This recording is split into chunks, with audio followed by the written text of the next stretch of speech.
Seja bem-vindo a mais um vídeo, e o vídeo de hoje é um vídeo que, cara, é vídeo triste para mim, porque mais uma rede aqui de São Paulo pediu recuperação judicial. Primeiro ela começou a vender muitas lojas, fechar unidades ruins, e agora recentemente eles pediram RJ. E é uma rede muito antiga, que tem ali mais dos seus 40 anos, eu conheço, foi concorrente do Seta em algumas poucas unidades, porque essa rede ela estava muito mais na zona sul de São Paulo, e o Seta não tinha muitas unidades na zona sul, não tinha praticamente, só no final, na reta final foi abrir loja na zona sul. Então ele era nosso concorrente, eles tinham uma loja no Itaim Paulista, Itaquaquecetuba e outra ali próximo de Guaianazes, mas nem era tão concorrente direto assim. E agora eles pediram a RJ. Primeiro começou a fechar loja, depois começou a vender algumas lojas, e agora, das lojas que ficaram, eles pediram recuperação judicial. E aí tem o pedido da recuperação judicial aqui na internet, e eles têm que fazer uma tese para provar para o juiz que eles merecem ter esse direito de exercer recuperação judicial. E aí eles falam por que entraram nesse cenário. E eles alegam 3 fatores que eles fizeram eles entrar nesse cenário de dificuldade.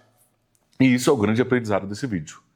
Por que eles entraram em crise, certo? São 3 fatores que eu vou trazer nesse vídeo. O nome dessa rede é a rede Ricoh, certo? Ricoh, que tinha a bandeira Ricoh e a bandeira de Atacarejo Vencedor aqui em São Paulo. Então, antes de derrubar esse vídeo, nós temos um aprendizado de uma rede que entrou em dificuldade. E vou falar uma coisa, você aprende das 2 formas, tá? Você aprende com as redes que estão crescendo, tendo muito sucesso, acertando, e você também aprende com quem está em dificuldade. Quais foram os erros que essas empresas cometeram para você não cometer. Tem aprendizado dos 2 lados sempre. Antes de eu continuar, curta esse vídeo, se inscreva no canal e ative o sininho para receber as notificações. Lembrando que no dia 19 de novembro agora, aqui faltam poucos dias, eu vou estar no norte do país, aí no estado do Tocantins, na cidade de Araguaína, num grande evento presencial. Eu serei um dos palestrantes, junto com outros colegas, e vai ser muito bom estar lá. E também já está aberto a venda do nosso grande evento, o novo supermercado de 2026, nos dias 20, 21 e para quem é VIP, 22 de março. O melhor evento presencial para donos do supermercado do Brasil, com toda humildade eu falo isso. Mas eu sei que a nossa entrega é extraordinária mesmo. E vai ser um baita evento, já vocês vão saber quem estará palestrando conosco, quais serão as lojas visitadas, vai ser bem legal. E temos também uma agência de marketing e vendas, inclusive o link está aqui no WhatsApp, aqui embaixo, tanto para o ingresso quanto para a agência de marketing. E também nós temos um parceiro de contabilidade que é a FGF, quer pagar menos imposto de forma legal, super indico eles da minha confiança. Também tem um link do WhatsApp, fala que veio aqui no meu canal. Então agora, bora para esse conteúdo, vamos extrair aprendizado, certo? Extrair aprendizado. Então eu parei para ler primeiro a solicitação da RJ, e antes disso, vamos ler uma notícia lá atrás. O que acontece?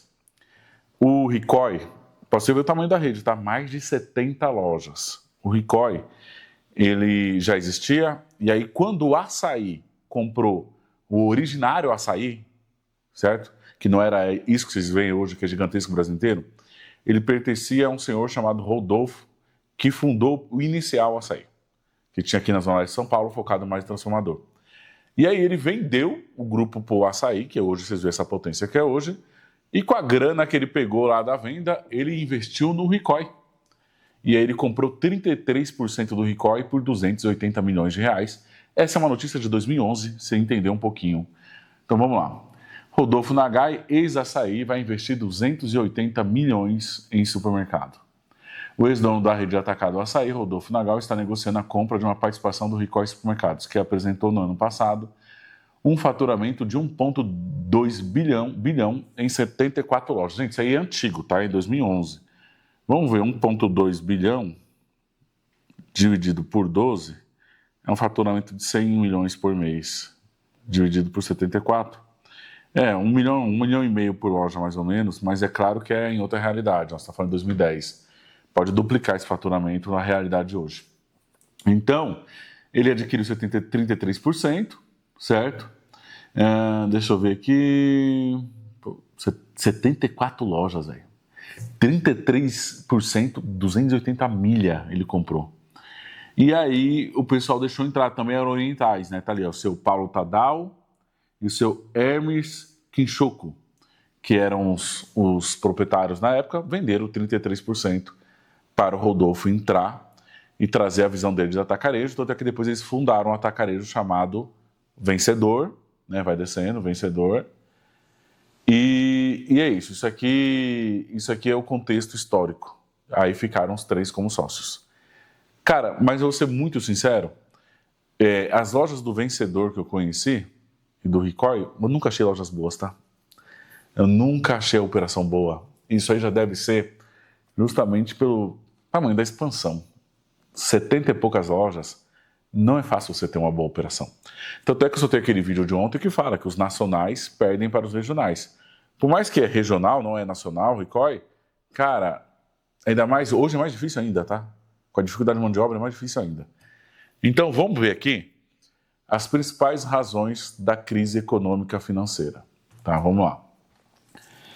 Apesar da bem-sucedida trajetória das requerentes e da relevância dos serviços prestados por seu grupo econômico para a sociedade como um todo, nesses mais de 40 anos de atividade.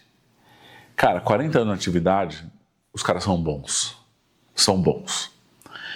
Um cara de 40 anos de atividade, aconteceu o que aconteceu, tem muita coisa que envolve, primeiro, a visão dos sócios, a mentalidade dos sócios, o emocional dos sócios, a paixão dos sócios pelo negócio, para deixar acontecer isso, para a empresa perder sua força.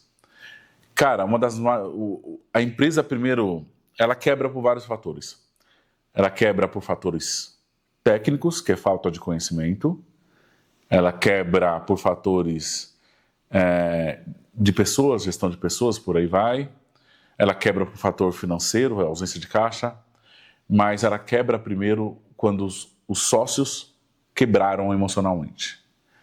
Quebraram emocionalmente, que eu falo que o cara perdeu o tesão, perdeu a paixão pelo negócio, desfocou para outros negócios, o cara está com os problemas na vida pessoal, a mente dele para de gastar aquela energia do negócio como ele gastava antes. Enquanto ele tiver com a energia do negócio, o negócio vai que vai lindo. Exemplo, tá? Você vê lá o seu Wilson Matheus. O seu Wilson Matheus é a cara do Mix Matheus e está presente, está lá no piso, trabalha 10 horas por dia. Cara, pode ter certeza, essa empresa do Wilson Matheus não quebra nem tão cedo. Por quê? Porque você percebe que a energia do dono está no negócio. Então, você olha o Pão de Açúcar. Quando o Abílio Diniz saiu de cena, a empresa nunca mais foi a mesma, se endividou, está tentando sair das dívidas. Então, cara, a mentalidade dos sócios é primordial para a empresa dar certo. O estado de espírito do sócio, ela é primordial para o negócio dar certo. A vitalidade. O cara tem que ter vitalidade no negócio. O cara tem que ter vida no negócio. O cara tem que ter energia no negócio. E quando essa energia é dissipada por fatores externos, ou o cara perdeu o tesão, esquece, irmão. A empresa vai para o buraco. A empresa vai para o buraco. Então, primeiro é aqui. Porque esse cara depois, ele passa a não cuidar do negócio, ele passa a não fazer mais conta, ele passa a admitir coisas que ele não admitia, a empresa começa a ser cuidada por outras pessoas. Quando o cara sai, o fundador, aquele cara que é a cabeça do negócio, sai de cena, fica difícil. Fica difícil. Vamos lá, produção, vamos lá.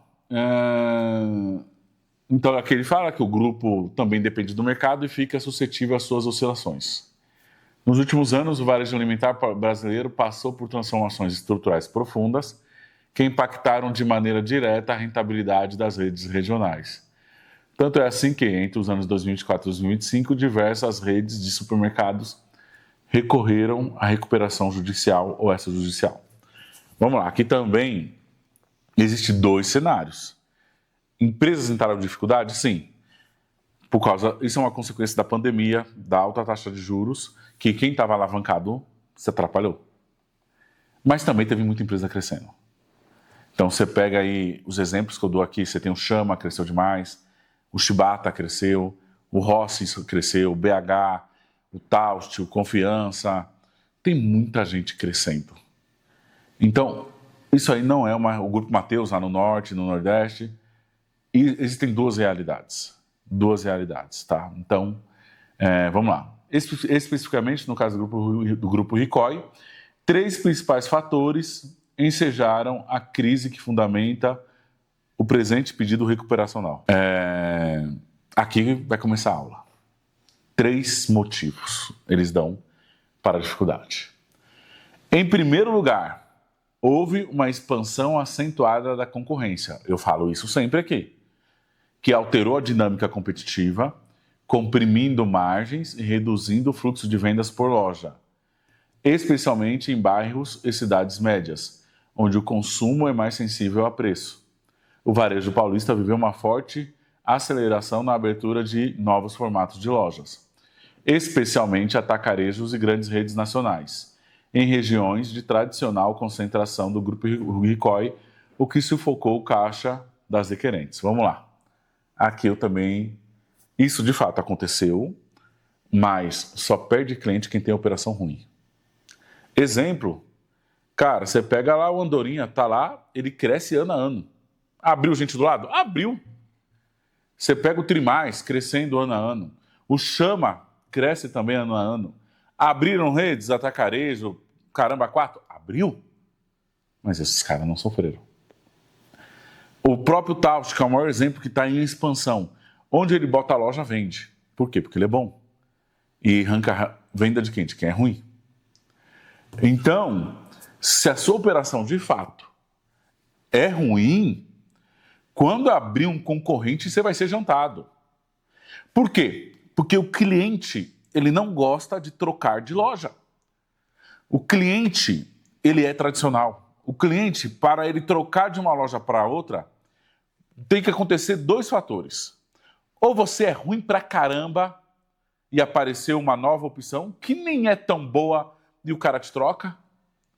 Ou você até é razoável de bom, mas chega um cara com algo muito extraordinário. Mas é difícil acontecer de chegar aos extraordinários. Extraordinário que eu falo é o nível do Taust, que ele abre loja, onde ele bem entende, próximo de vários concorrentes e janta todo mundo. Mas um cara igual desse do Brasil é 1 em milhões. Na maioria das vezes você é ruim, a loja é ruim. Para você perder cliente para o concorrente, você tem errado nos 7 pilares que eu falo sempre. Ou você entrega uma experiência de compra ruim, ou seu mix é ruim, ou seu perecíveis é ruim, ou sua precificação está errada, você não inova há muito tempo, você não sabe fazer marketing. Ponto. Ou o cara sabe fazer mais marketing que você. Então, para acontecer isso de o fator concorrência ser o fator que vai te derrubar, você não tem consistência. Você não faz o feijão com arroz bem feito todos os dias. Porque se você entrega aquilo para o cliente, bom, todo dia, justo, o cliente não vai te largar, velho. O cliente não vai te largar. Para o cliente te largar, você tem que estar errando pra caramba. Você tem que estar errando muito. Então, baseado nisso, existe, sim, aumentou a concorrência. E naquele vídeo que eu falei, o porquê que as vendas do varejo estão caindo, eu falei que é o aumento da concorrência. Eu falei, aqui é o relato deles nu e cru aqui. Sim, mas o aumento da concorrência só sofre quem está com a operação ruim. A falta da consistência e a falta de energia no negócio. A falta de inovação, a falta de energia, a falta de renovação. Quem não cresce, diminui. Não existe zona de conforto. Ou você está crescendo, ou você está diminuindo. E você tem que cuidar da sua loja como se sempre tivesse um concorrente chegando. Você tem que cuidar da sua loja, independente de esperar um concorrente chegar. Não, cuide da sua loja como se soubesse que daqui a um mês vai abrir um atacadão na frente da sua loja. Você tem que viver com essa sensação. É igual a vigilância sanitária. Você tem que cuidar da sua loja como se a vigilância sanitária fosse visitar a sua loja todos os dias. Isso é consistência. Porque aí, de fato, se um dia isso acontecer, você está super preparado. Aprenda esse código aqui. Uma guerra, ela não é vencida no momento de batalha, no momento de guerra. Toda guerra, ela é vencida nos bastidores, no treino, no dia a dia. Toda guerra é vencida nos bastidores, na parte de treinamento, na parte de preparação. Quando você vai para a guerra, é só o resultado da sua preparação. Assim também são times de futebol. O cara que vence muito é porque ele treina muito e muito bem. Ponto. Não tem muito o que fazer. Certo? Vamos lá. Segundo motivo que o RICOI alega na tese da recuperação judicial. Vamos lá. Em segundo, em 2012, o grupo RICOI incorporou o grupo Russi. Eu lembro do grupo Russi, que entrou em dificuldade também. Operação estratégica que visava ampliar sua escala e capilaridade. Então o cara queria escalar. Foi lá e comprou um outro grupo, principalmente no interior do estado de São Paulo. Entretanto, após a aquisição, foram identificados impactos fiscais e tributários relevantes, obrigações e contingências não integralmente previstas no valuation inicial, que prejudicaram a liquidez do grupo e aumentaram seu endividamento operacional, gerando um passivo contingente relevante que se tornou objetivo de renegociação e reavaliação técnica. Então ele está dizendo aqui que ele comprou outra rede e aquela rede tinha uma par de parte tributária que, tipo assim, eu não sabia.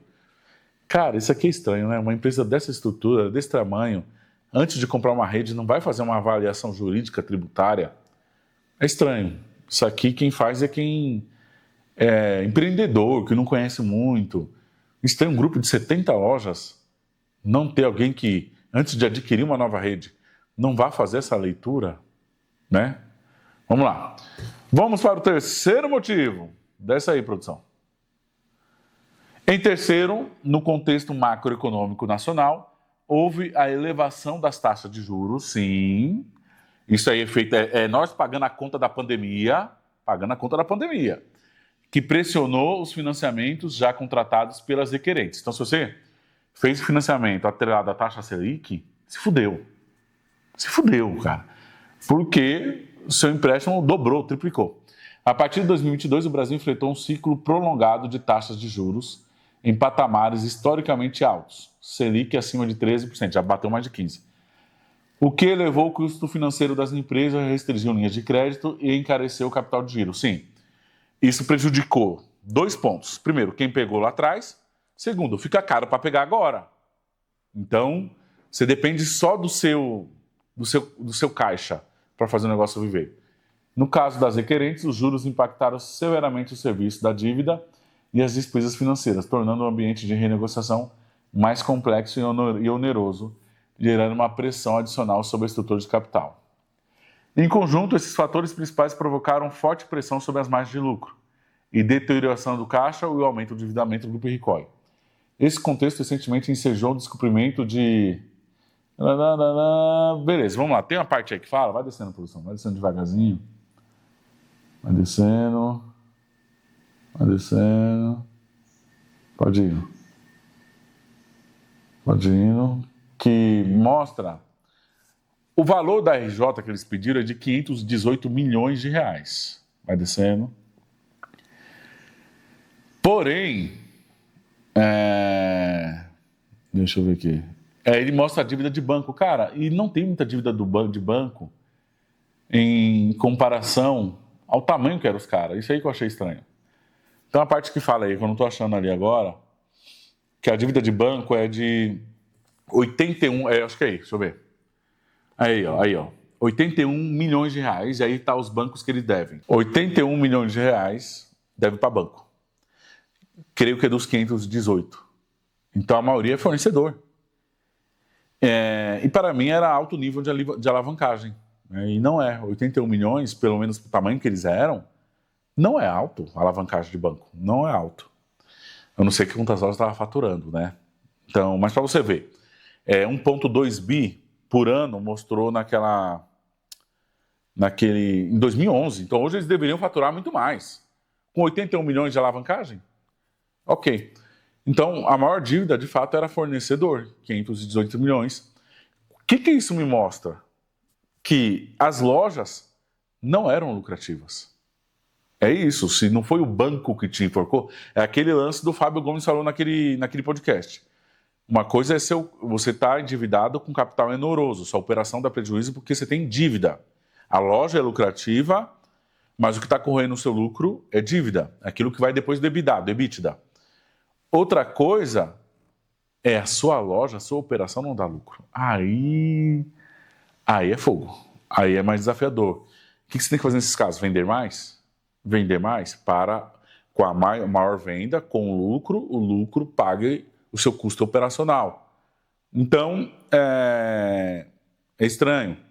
Outro ponto, né? Você viu que aí tem banco, dívida de banco, e uma das coisas que ele fala foi o alto juros. Gente, agora aqui eu vou abrir outro parênteses nesse vídeo. Esse cara é grande. Ele conseguiu pedir uma RJ. A RJ, geralmente os pequenos não pedem porque o custo é alto, de honorários, de advogado, para pedir. E tem outras saídas para lidar com os bancos. Porque o banco, quando você começa a dever, ele vai vir para cima de você com tudo. Ele vai vir para cima de você com tudo, querendo arrancar tudo. E o pequeno não sabe pedir um RJ e é caro.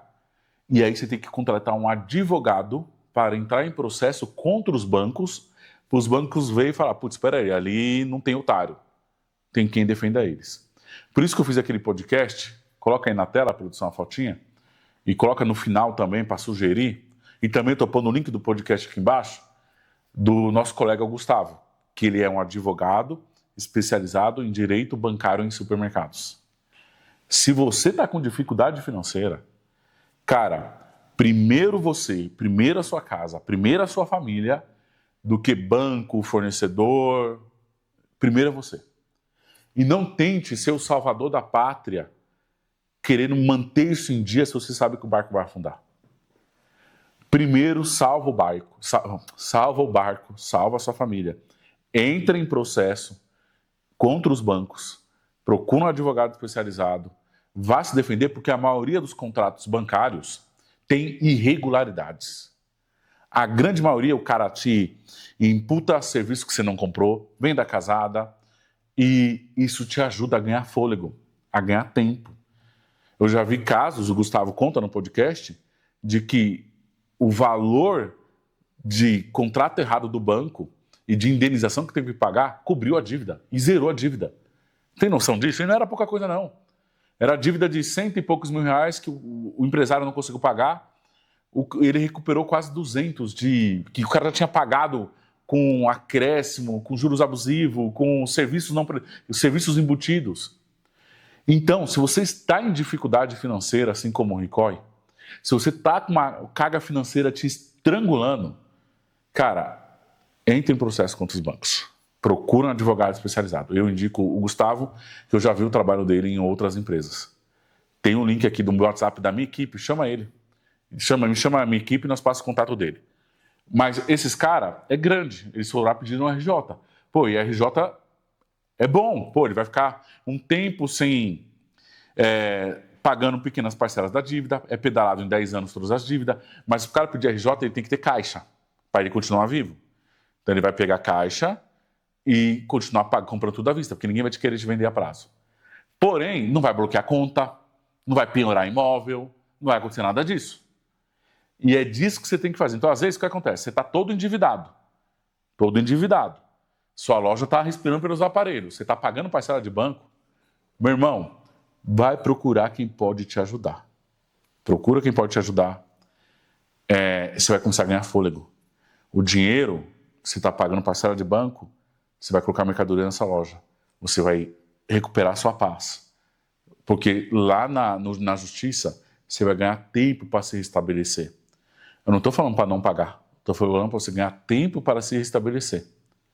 Tempo para você dormir em paz. E aí depois, colocou a casa em dia, viu lá se teve abuso no seu contrato, coisas não negociadas. Cara, negocia na justiça um prazo para pagar um banco mais estendido, com menos juros. E aí você volta a pagar. No final, você tem que pagar, cumprir e honrar com os seus compromissos. Mas, cara, tem saída para você ter paz, para você colocar sua vida em dia e para você continuar batalhando. Entendeu? Então, é isso. 3 aprendizados nesse vídeo. Primeiro, vendas. E aqui é a nossa especialidade. Se você estiver comigo, eu posso te ajudar a vender muito mais. Segundo, ele comprou uma rede errada e tinha questões tributárias, eu não engoli essa. Terceiro, endividamento com bancos, certo? É isso. Então é isso que nós aprendemos com recuperação judicial do Ricoh. Torço para que se recupere. São muitos empregos. Cara, não é fácil estar nessa situação. Os caras construíram isso 40 anos, então não tem nenhum pilantra aí para estar pedindo RJ, não tem nenhum pilantra, entendeu? Acontece na vida, todo mundo está no risco, empreendedorismo é risco, e vamos torcer para eles recuperar. É isso, esse aqui foi mais um vídeo, é nóis.